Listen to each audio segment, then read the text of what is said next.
नमस्कार, स्वागत है आपका बिहार समाचार में। मुख्यमंत्री नीतीश कुमार ने 7 निश्चय पार्ट 2 की घोषणा कर दी है और ये बता दिया है कि वे बिहार के लिए क्या क्या करेंगे। आज चुनावी माहौल में कुछ ऐसी खबरें सुनाऊंगा ना जिसे सुनकर आप भी हैरान हो जाओगे। तो चाहे कोरोना अपडेट हो, चुनाव समाचार, सरकार की घोषणाएं, किसानों या गरीबों के लिए खबर, कुल मिलाकर कहिए ना कि बिहार की अब तक की सभी बड़ी खबरें आपको इस वीडियो में देखने को मिलेगी। तो आगे बात करने से पहले आपसे अनुरोध है, कृपया वीडियो को एक लाइक अवश्य कर दीजिएगा। आपका लाइक करना ही हमारी मेहनत का फल होता है। खबर को पहले सुर्खियों में देखिए तो कोरोना अपडेट की बात करें तो बिहार में पिछले 24 घंटे में 96,745 सैंपल की जांच हुई, जिनमें से 1,302 नए कोरोना पॉजिटिव मरीज मिले। नीतीश कुमार ने जारी किया 7 निश्चय पार्ट 2 योजना, यानी उन्होंने सीधा सीधी कह दिया है कि यदि हमारी सरकार बनेगी तो हम बिहार वालों के लिए क्या क्या करेंगे। उन्होंने कहा कि सभी युवाओं को रोजगार मिले, इसके लिए काम करेंगे। महिलाओं को 10 लाख तक की मदद दी जाएगी। इंटर पास करने पर 25,000 मिलेगा और स्नातक पास करने पर 50,000 मिलेंगे। हर खेत तक सिंचाई के लिए पानी जाएगा। अब आपके इंतजार की घड़ियां खत्म होने वाली है सिर्फ 3 दिन के बाद। बिहार में 15 अक्टूबर से स्कूल कॉलेज खुलेंगे, मंदिरों में दर्शन भी होंगे, शादी विवाह का आयोजन भी होगा और कई अन्य छूट भी मिलेगी। बीजेपी ने फूका चुनावी बिगुल। गया में बोले जेपी नड्डा कि मोदी है तो मुमकिन है, नीतीश है तो आगे बढ़ेगा बिहार। लालू प्रसाद यादव ने भरा मढ़ौरा विधानसभा सीट से नामांकन। 13 अक्टूबर को नामांकन करेंगे तेज प्रताप यादव और तमाम समर्थकों से कहा कि आप अपने घरों से ही आशीर्वाद देने की कृपा करें। बीजेपी ने साधा निशाना। सुशील मोदी बोले कि आरजेडी का अब लोहिया जेपी से कोई वास्ता नहीं।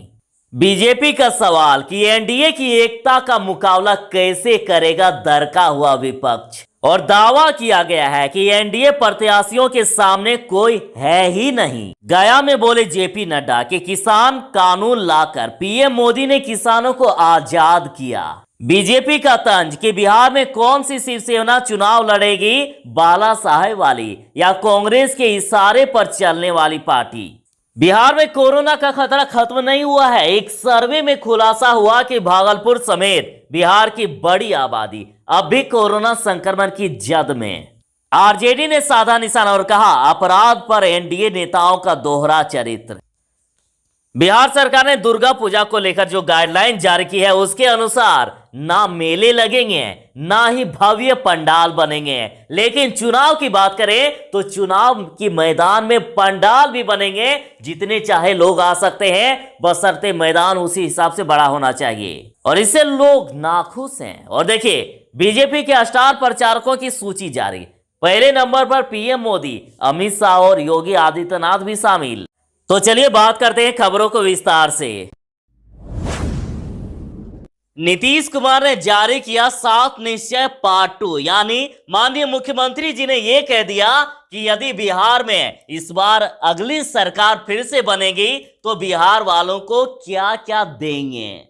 उन्होंने युवाओं के लिए कहा कि युवाओं को नौकरी मिल सके, इसके लिए उन्हें ट्रेंड करेंगे। कौशल विकास योजना पर ज्यादा से ज्यादा युवाओं को जोड़ेंगे और हर जिले में मेगा स्किल सेंटर बनाएंगे। और महिलाओं के लिए कहा कि 10 लाख तक की उन्हें मदद दी जाएगी यदि वे उद्यमिता की विशेष सहायता चाहते हैं तो, यानी अपने बिजनेस के लिए 10 लाख का मदद। और इंटर पास करने पर 25,000 मिलेंगे, स्नातक पास करने पर 50,000 मिलेगा। और अब हर खेत में सिंचाई के लिए पानी पहुंचेगा। गांव में सोलर लाइट लगेंगे। पूरी तरह से गांव स्वच्छ और समृद्ध बनेगा। शहर भी स्वच्छ होगा और विकसित बनेगा। शहर के गरीबों के पास जिनके लिए घर नहीं है, जिनके पास जमीन नहीं है, तो उनको बहुमंजिला आवास बनाकर उसमें रहने के लिए घर दिया जाएगा। शहर में वृद्धों के लिए आश्रय स्थल बनाए जाएंगे और सभी घाटों पर विद्युत शवदाह से युक्त मोक्ष धाम होगा। और सुलभ संपर्कता के तहत गांवों में सड़कों का जाल बिछ जाएगा। बिहार कोरोना अपडेट की बात करें तो बिहार में पिछले 24 घंटे में 96,745 सैंपल की हुई जांच और जिनमें से 1302 नए कोरोना पॉजिटिव मरीज मिले, वहीं संक्रमितों की कुल संख्या 1,96,268 हो गई। और बिहार में अब तक कुल 1,84,224 मरीज ठीक हो चुके हैं और एक्टिव मरीजों की संख्या अभी 11,097 है। लगातार मरीज ठीक हो रहे हैं और रिकवरी रेट फिर से बढ़ा, 93.86% हो गया रिकवरी रेट। तो जहां 1302 नए मामले मिले तो वहीं 1217 मरीज ठीक भी हो गए। और बीते दिन पटना में सबसे ज्यादा 292 नए मरीजों की पहचान हुई। बीजेपी ने फूंका चुनावी बिगुल और गया में बोले जेपी नड्डा कि मोदी है तो मुमकिन है, नीतीश है तो आगे बढ़ेगा बिहार। भाजपा के राष्ट्रीय अध्यक्ष जेपी नड्डा ने कहा कि मोदी है तो हर काम मुमकिन है और बिहार में नीतीश है तो प्रदेश आगे बढ़ेगा। देश का नेतृत्व प्रधानमंत्री नरेंद्र मोदी के हाथ में सुरक्षित है और जरूरत इस बात की है कि बिहार का नेतृत्व नीतीश कुमार के हाथ में सुरक्षित रहे और हम और विकास कर सके। खबर आ रही है कि 13 अक्टूबर को नामांकन करेंगे तेज प्रताप यादव। राजद सुप्रीमो लालू प्रसाद यादव के बड़े बेटे और पूर्व स्वास्थ्य मंत्री तेज प्रताप यादव 13 अक्टूबर को हसनपुर सीट से अपना नामांकन भरेंगे। उन्होंने खास अपील करके कहा है कि न रोक सके विपदा हमको, न रोक सके हमको ये वक्त, बस बढ़ेंगे आगे हम सब। अलौकिक होगी ये धरा, जब विजय होगी हम सबकी, तब होगी धन्य वसुंधरा। उन्होंने कहा कि तमाम समर्थकों से मेरा विनम्र निवेदन है कि ड्यू टू कोविड-19 इसी द्वारा जारी गाइडलाइन का पालन करें और अपने अपने घरों से आशीर्वाद देने की कृपा करें। तो आप दर्शकों से सवाल, आपको बिहार में किनकी सरकार चाहिए जरूर ही बता दीजिएगा कमेंट में। बीजेपी ने साधा निशाना, सुशील मोदी बोले कि आरजेडी का अब लोहिया जेपी से कोई वास्ता नहीं। उप मुख्यमंत्री सुशील कुमार मोदी ने लोकनायक जयप्रकाश नारायण की जयंती पर राजद पर तीखा हमला बोला है और रविवार को किए ट्वीट में उन्होंने कहा कि जेपी ने कभी नहीं सोचा होगा कि उनके आंदोलन से निकले व्यक्ति के मुख्यमंत्री काल में बिहार में दलितों पिछड़ों का नरसंहार होगा। और उन्होंने कहा कि अब राजद का लोहिया और जेपी से कोई वास्ता नहीं। उन्होंने आरोप लगाया कि दुर्भाग्यवश लालू प्रसाद जैसे हमारे कुछ साथियों ने सत्ता के लिए न केवल कांग्रेस से हाथ मिलाया बल्कि भ्रष्टाचार और वंशवाद में डूबकर जेपी के आदर्शों का ही गला दबा दिया। और आज भी राजद का रवैया वही है। इसलिए राबड़ी देवी और तेजस्वी यादव के चुनाव क्षेत्र राधोपुर में दलितों की झोपड़ी जलाई जाती है।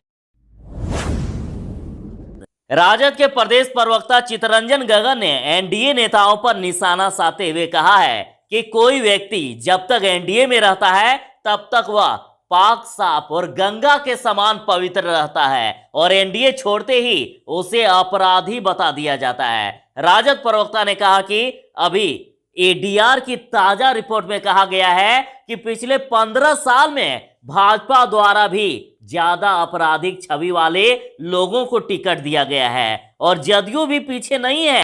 उन्होंने सवाल किया है कि जब अनंत सिंह जदयू में और रमा सिंह मोदी सरकार के गठबंधन में शामिल थे तब क्या आपराधिक छवि से मुक्त थे? राजद में आते ही उनकी छवि दागदार हो गई।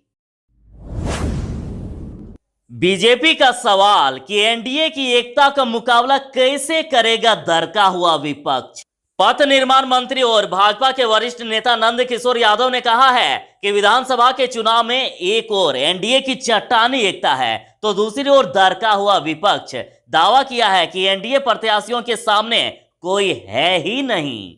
भाजपा नेता ने कहा है कि एनडीए की एकजुटता और बिखरे विपक्ष के मद्देनजर जनता ने प्रदेश में एक बार फिर एनडीए की सरकार के गठन का निर्णय ले लिया है और एनडीए की सरकार ने हमेशा राष्ट्रीय हित और राज्य हित में काम किया है, चाहे कोरोना संकट हो या सरहद पर दुश्मनों से मोर्चा लेने का समय। तो आप दर्शकों से सवाल, आपको बिहार में किनकी सरकार चाहिए जरूर बताइएगा कमेंट में।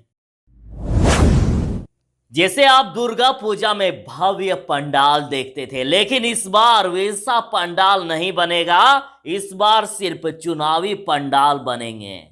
बिहार सरकार के गृह विभाग ने 2 आदेश जारी किए हैं और दोनों परस्पर विरोधी हैं। पहला ये कि चुनावी सभा में कितने भी लोग बुलाए जा सकते हैं, बशर्ते मैदान उसी हिसाब से बड़ा होना चाहिए। और दूसरा ये कि दुर्गा पूजा का आयोजन मंदिरों या निजी रूप से घर में ही किया जाएगा। मंदिरों में आयोजन के लिए भी शर्त तय है। इसका मतलब है कि इस बार किसी भी तरह के पूजा पंडाल नहीं बनेंगे और न ही दशहरे में रावण वध होगा। और इसके साथ ही अब आपके इंतजार की घड़ियां भी खत्म होने वाली है। बिहार में 15 अक्टूबर से स्कूल कॉलेज खुलेंगे, मंदिरों में दर्शन भी होंगे, शादी विवाह का आयोजन भी होगा और सिर्फ 3 दिन के बाद राज्य में सामाजिक, शैक्षणिक, राजनीतिक, धार्मिक, खेल समेत अन्य गतिविधियां शुरू कर दी जाएगी। और इसके साथ ही अब बंद स्थानों में 200 व्यक्ति एक साथ शामिल हो सकते हैं। यानी अब सिनेमा हॉल भी खुल जाएगा, तो लगभग चीजों को अनलॉक कर दिया जाएगा। बिहार में कोरोना का खतरा अभी टला नहीं है, सावधान हो जाइएगा। देखिए, एक सर्वे रिपोर्ट में खुलासा हो गया कि भागलपुर समेत बिहार की बड़ी आबादी अब भी कोरोना संक्रमण की जद में। भागलपुर समेत सूबे की बड़ी आबादी अभी भी कोरोना की जद में है और नए सिरो सर्वे के आंकड़े इस बात की गवाही दे रहे हैं। और सर्वे के अनुसार अब तक बिहार के किसी भी जिले की 40% आबादी कोरोना से सुरक्षित स्तर पर नहीं पहुंच सकी है। और ध्यान दीजिएगा, मायागंज अस्पताल के मेडिसिन विभाग के associate professor doctor Rajkamal Chaudhary का कहना है कि विश्व स्वास्थ्य संगठन के अनुसार किसी भी समुदाय, जिले या फिर प्रदेश या देश की 40% आबादी में यदि कोरोना के विरुद्ध एंटीबॉडी बन जाए तो वह आबादी कोरोना के खतरे की जद से बाहर है। और यदि बिहार की बात करें तो इस हिसाब से अभी तक भागलपुर समेत पूरा बिहार कोरोना संक्रमण के खतरे से बाहर नहीं आ पाया है। अतः सावधानियां जरूर ही बरतें। लालू प्रसाद यादव ने भरा मढ़ौरा विधानसभा सीट से नामांकन। लालू यादव इस बार भी चुनावी मैदान में कूद चुके हैं और इस बार उन्होंने एक नहीं 2 चुनाव लड़ने के लिए नामांकन किया है। जी हां, लालू यादव। अब आप सोच रहे होंगे कि बिहार के पूर्व मुख्यमंत्री लालू प्रसाद तो चारा घोटाले में इस समय जेल में बंद है, तो ऐसे में वह चुनाव कैसे लड़ सकते हैं? तो आप बिल्कुल सही हैं। हम बात कर रहे हैं छपरा जिले के मढ़ौरा के रहने वाले लालू प्रसाद यादव की। और इस बार उन्होंने सारण शिक्षक निर्वाचन क्षेत्र के साथ मढ़ौरा से विधानसभा चुनाव से पर्चा भरा है। बड़ी खबर है कि बीजेपी के स्टार प्रचारकों की सूची जारी हो गई है और इसमें पहले नंबर पर पीएम मोदी हैं। और खास बात यह है कि अमित शाह व योगी आदित्यनाथ भी शामिल हैं। और बड़ी खबर यह है कि प्रधानमंत्री नरेंद्र मोदी एवं मुख्यमंत्री नीतीश कुमार एक साथ चुनाव प्रचार करेंगे। तो कुछ इस प्रकार से लिस्ट है। पहले नंबर पर पीएम मोदी, फिर जेपी नड्डा, राजनाथ सिंह, अमित शाह, देवेंद्र फडणवीस और इस लिस्ट में सुशील मोदी से ऊपर है संजय जायसवाल।